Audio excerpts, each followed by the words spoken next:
Dada, Ha o'g'lim. menga 50 ming so'm pul bering. Nima qilasan 50 ming? Ingliz tilidan repetitorga boryapman. Kelajakda shunaqa inson bo'laman. Sizni uyaltirib tashlayman. Uyaltirib tashlab borolmaydim sendan yuzimni shu tiqib tashlagan. Rahmat dada. Alo, dastavga chaqiryapmidingiz? Ha, chaqirganman. Eshikdan eshikkacha belgilaganman-u. 16-etajga olib chiqib bering. Hozirgi yoshlarga ham hayronsan. Olib chiqsam olib chiqib beraveraman, liftda lip etib chiqaman-da. Ha, jiddiy mehnatdan odam o'lmaydi-ku.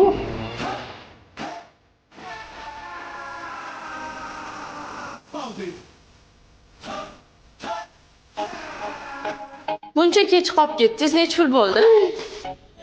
50 ming bo'ldi. Jon, dastavkaga to'lavoring. Yomon bir mijg'ov cholaganda bu ham. Ye, onangdan gire. Ha. Rasa tanish 50 mingda shu.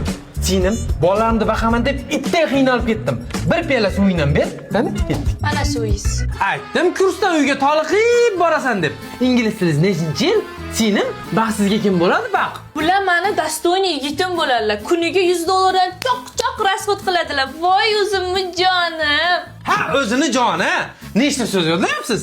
Faqat 6 gacha sanashni o'rganyapsizmi? U ham mayli, jonim menga iPhone 7 bilan tilla bermoqchilar. Nima? iPhone 7 bilan tilla? Menga bo'lmasa bitta pataqinglar, kecha kunduz itda ishlashim kerak. Bu meni o'g'lim. Menga ingliz tilini o'rganaman deb chiqar uydan.